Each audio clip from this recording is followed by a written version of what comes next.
به نام خدا. با سلام خدمت دوستان عزیز و گرامی. فریبرز قنبری هستم، مدرس درس زبان دکترا، کارشناسی ارشد، آزمون‌های EPT. 23 ساله که زبان تدریس میکنم. در دانشگاه مختلف کشور زبان تدریس کردم و در این برنامه سعی ما اینه که پیچیده ترین مباحث دستوری یا گرامر رو قدم به قدم جلو بریم، از سطح ساده میریم تا به نکات پیچیده تر برسیم. در جلسه اول که امروز باشه میخوایم بپردازیم به بحث صفت و جایگاه آن، افعال ربطی و قید حالت و کاربردهای آن. میخوایم در این جلسه به بررسی این نکات بپردازیم. پس قدم به قدم مطالب رو پیش میریم. حتی اگه مطالب فراموشتون شده باشه قبلا یا فاصله افتاده باشه نباید نگران باشید، چون مطالب رو ما سعی میکنیم هر مطلبی رو از سطح پایه جلو بریم و تا به نکته های پیچیده‌اش برسیم و تست هاش همچنین. اولین چیزی که باید بدونید صفته، adjective. صفت چیه؟ صفت کلمه است که اسم را توصیف میکنه یا یکی از ویژگی های اسم هست. صفت دو تا جایگاه داره در زبان انگلیسی. یکی قبل از اسمه، یعنی دارید صفت به علاوه اسم. A scientific research. research چیه؟ اسمه. scientific صفته. پس صفت یکی از جایگاهاش قبل از اسم هست. جایگاه دوم صفت بعد از افعال ربطی یا linking verb هست. افعال ربطی چی هستند؟ افعالی هستن که توشون عمل یا حرکتی وجود نداره، مثل فعل to be بودن، feel احساس کردن، get grow become و turn به معنی شدن. اگر غیر از شدن معنی دیگه‌ای بدن جزو افعال ربطی به حساب نمیان. مثلا اگر grow معنی رشد کردن بده توش عمل یا حرکتی وجود داره، بنابراین جزو افعال ربطی محسوب نمیشه. become شدن، turn شدن. بعد از اینا صفت به کار میره. یا همچنین داریم stay و remain به معنی ماندن. seem, sound, look, appear به نظر رسیدن. ممکنه بگی آقا sound ما دیدیم معنی صدا میده، در معنی صدا اسم فعل نیست. sound به معنی به نظر رسیدن یعنی به معنی seem یک فعل linking، یک فعل ربطی هست. look به معنی به نظر رسیدن. خیلی خوب، اگر look معنی دیدن بده دیگه فعل ربطی محسوب نمیشه، چون شما موقعی که میبینی یه عملی داری انجام میدی، عمل دیدن. appear به نظر رسیدن. پس به مفهوم به نظر رسیدن، به معنی به نظر رسیدن این چهارتا فعل ربطی یا لینکینگ محسوب میشن. smell به معنی بو دادن، taste به معنی مزه دادن. دقت کنید دوستان، ما یه موقع است که میگیم که من این گل را میبویم. I smell this flower. اینجا دیگه این smell فعل ربطی نیست. smell به معنی بو دادن فعل ربطیه. بگی this flower smells good. این گل بوی خوبی میده. اگر به معنی بو دادن باشه فعل ربطی محسوب میشه. The food tastes good. غذا مزه خوبی میده. اگر من بگم من غذا رو میچشم یعنی معنی چشیدن بده دیگه فعل ربطی محسوب نمیشه. پس دقت کنید به این معانی فعل ربطی هست. به این معانی که گفتیم یعنی get و grow و become و turn به معنی شدن. seem, sound, look, appear به معنی به نظر رسیدن. smell بو دادن و taste مزه دادن. به این معانی فعل ربطی هست. خارج از این معانی فعل ربطی محسوب نمیشن. دقت کنید، خب ما فهمیدیم اینا فعل ربطیه. خب که چی؟ این که بعد از فعل ربطی صفت بیار، قید به کار نبر. نکتهش اینه He feels happy. او احساس شادی میکنه. الان فیل به معنی احساس کردن یک فعل ربطیه، بنابراین صفت به کار بردیم. مثلا نمیتونیم تو این قسمت بیایم بگیم he feels happily، چون فیل یک فعل ربطیه از صفت استفاده کردیم، یعنی happy، او احساس شادی میکنه. The food smells good، غذا بوی خوبی میده. smell یک فعل ربطیه، چنانچه معنی بو دادن بده، بنابراین good یعنی صفت استفاده کردیم. یا اینجا داریم the leaves turned yellow، برگ‌های درخت زرد شدند. اینجا turn به معنی چرخیدن نیست، به معنی شدنه. چون معنی شدن میده یعنی به جای become به کار رفته، میتونیم از بعدش از صفت استفاده کنیم. پس یه جمع‌بندی کنیم. صفت کلمه‌ایه که اسم رو توصیف میکنه. به عبارت دیگه صفت یکی از ویژگی‌های اسم رو بیان میکنه. مثلا آبی ویژگی برفرض لباس آبی. بلند ویژگی کسیه. سنگین یک ویژگیه. پس صفت در واقع یکی از ویژگی‌های اسم رو بیان میکنه. خوب، بد، زشت، بلند، کوتاه، سنگین، قوی، ضعیف، آبی، اینا همه چی هن؟ صفتن. چرا؟ چون یکی از ویژگی‌های اسم رو مطرح میکنن. خب حالا که ما فهمیدیم صفت چیه، صفت دو تا جایگاه داره تو انگلیسی. یکی قبل از اسم، دیگری بعد از افعال لینکینگ، افعال ربطی، افعالی که توشون عمل یا حرکتی وجود نداره که ما اینجا برای شما دسته‌بندی کردیم. دوستان عزیز، در این قسمت به بررسی قید میپردازیم. adverb. قید اصولاً کلمه‌ای که فعل، صفت یا قید دیگر را توصیف میکنه. این مثال‌ها را دقت کنید. He studied his lessons carefully. او خوند درساشو با دقت. carefully الان یک قید حالته، اومده فعل رو توصیف کرده. در جواب چگونه، او چگونه درساشو خوند؟ با دقت. با دقت توصیف کرده نحوه خوندن درس رو، مطالعه کردن رو. He is a highly motivated young man. اون یک مردیه که بسیار انگیزه داره، با انگیزه است. motivated با انگیزه، صفت هستش. این highly که قید هست اومده این صفت رو توصیف کرده. پس قید میتونه فعل رو توصیف کنه و صفت رو توصیف کنه و قید دیگر رو توصیف کنه. مثلا توی این مثال He could run very quickly. اون میتونست خیلی سریع بدوه. Quickly قیده، very هم قید هست که یک قید دیگر رو توصیف کرده. بنابراین قید میتونه فعل، صفت یا قید دیگر رو توصیف کنه. دوستان عزیز دقت کنید، با اضافه کردن الوای به انتهای صفت قید حالت میسازیم. مثلا quick یعنی سریع، quickly به سرعت، slow آهسته، slowly به آهستگی، به آرامی، careful دقیق، carefully با دقت.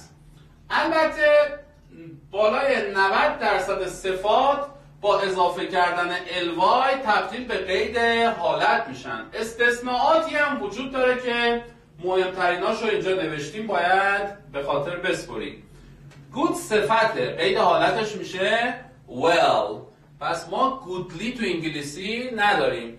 پس همیشه واسه دوستان سواله good یعنی خوب، well هم یعنی خوب. پس فرق این دوتا چی هست؟ good صفته، well قید حالت. fast قید حالتش میشه fast. پس هم صفت fast هم قید حالت. hard یعنی سخت، شدید، قید حالتش میشه همون hard، به شدت. یه hardly ما داریم، اون ربطی به قید حالت نداره. اون hardly قید تکرار منفیه، منفی کننده جمله است. hardly به معنی به ندرت منفی کننده جمله است. هیچ ربطی به این hard به معنی شدیدن نداره. late دیر قید حالتش هم late دیر. اون lately یعنی اخیراً. early زود قید حالتش هم early. پس این موارد بیقاعده رو باید به خاطر بسپرید. دوستان عزیز، هر وقت بحث صفت و قید در تست های 4 گزینه‌ای پیش اومد، اولین کاری که میکنی اینه که به فعل جملمون نگاه میکنی. دوباره تکرار میکنم این نکته رو. یه تستی به شما دادن 4 گزینه‌ای. یه گزینه‌اش صفته، یه گزینه‌اش قیده و شکل‌های مختلفی از صفت و قیده. اولین کاری که میکنید اینه که به فعل جمله نگاه میکنید. اگر فعل جملتون به صورت فعل ربطی باشه، یعنی فعل جملتون ربطی بود، لینکینگ ورب بود، یک فعل لینکینگ یا ربطی داشتید، میرید صفت رو انتخاب میکنید. چنانچه فعلتون غیر ربطی بود، میرید قید حالت رو انتخاب میکنید. فعلای ربطی چی بود؟ to be, feel, get, grow, become, smell, taste و غیره. پس اگر فعل جملتون لینکینگ بود، ربطی بود، چی رو انتخاب میکنید؟ صفت رو. اگر فعل جمله لینکینگ نبود، غیر ربطی بود، قید حالت رو انتخاب میکنید. این سوال رو دقت کنید. The food smells. The food smells.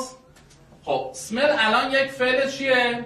یک فعل ربطی هست، جزو اون گروهی که گفتیم بود. بنابراین نیاز به صفت دارید. بین good و well کدومش صفته؟ good صفت هست. حالا She speaks English. او صحبت میکنه انگلیسی رو. ببینید بحث صفت و قید مطرح شده.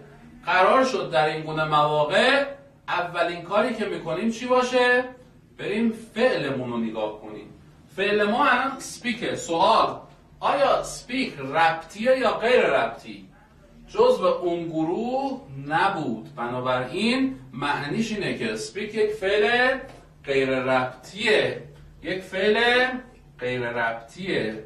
اگر فعلمون غیر ربطی بود نیاز به چی داریم؟ قید حالت. بین good و well کدومشون قیدن؟ well قید هستش. تست بعد He studies his lessons. او مطالعه میکنه درساشو. دوباره تو گزینه ها صفت و قید میبینیم.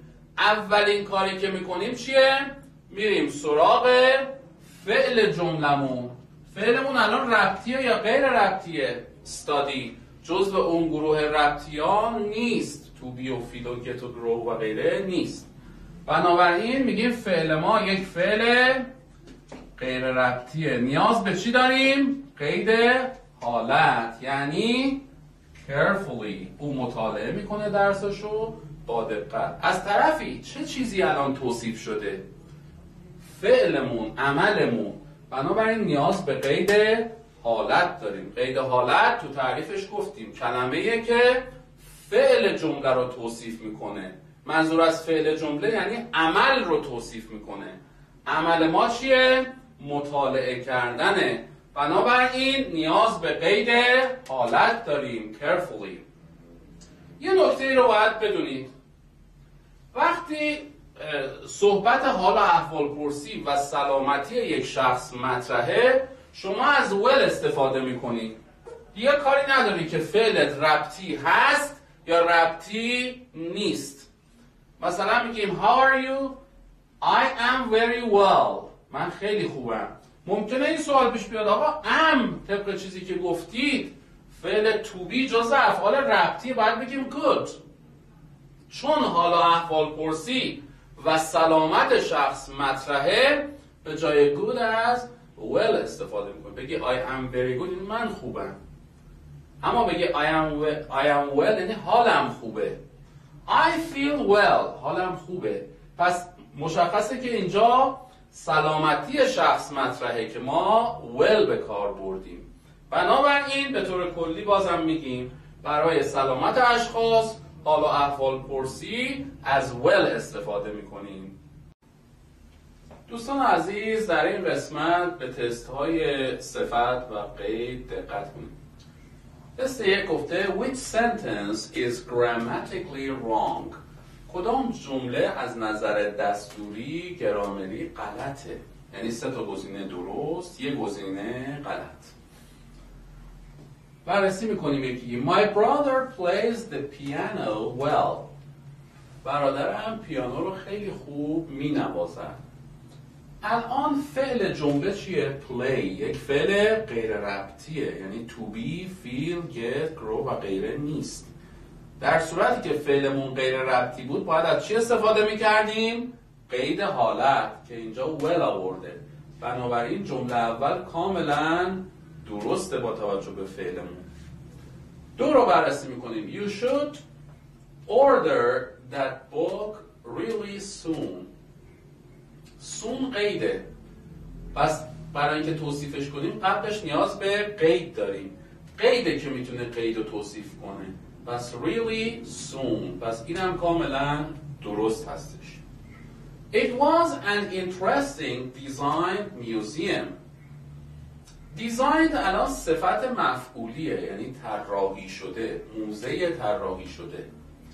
برای صفت، برای توصیف صفت ما نیاز به چی داریم؟ نیاز به قید داریم. یعنی interesting باید بشه interestingly. پس قیده که میتونه صفت رو توصیف کنه. دقت کنید دوستان، designed museum، موزه طراحی شده. طراحی شده الان صفت مفعولیه، صفت برای توصیفش نیاز به قید داره. تو تعریف قید گفتیم قید میتونه فعل، صفت یا قید دیگر رو توصیف کنه. مثلا تو این جمله این قید دیگر رو توصیف کرد. توی این جمله قید اومد فعل ما رو توصیف کرد. توی این جمله چون صفت مطرحه این باید بشه interestingly، یعنی باید قید باشه که بتونه اینو توصیف کنه. بنابراین گزینه 3 غلط هست. حالا 4 هم بررسی کنیم.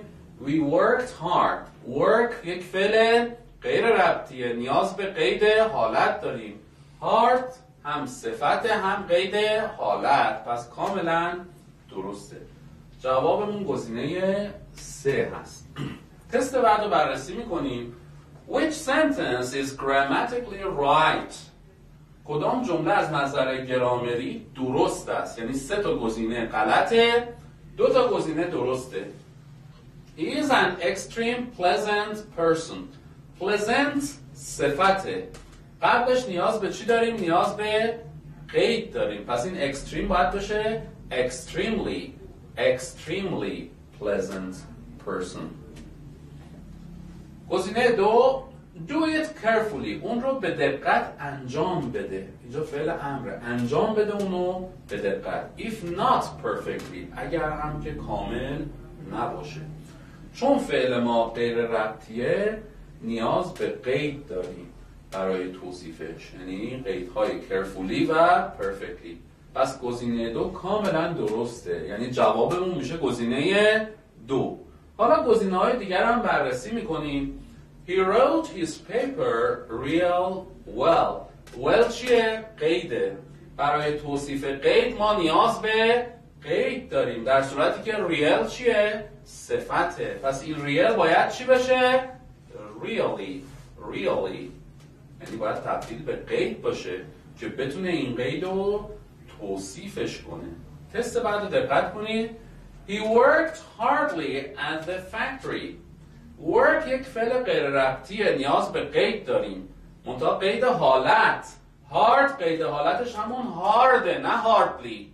هاردلی یعنی به ندرت. بنابراین این هاردلی اینجا باید تبدیل بشه به هارد. پس جوابمون میشه گزینه 2.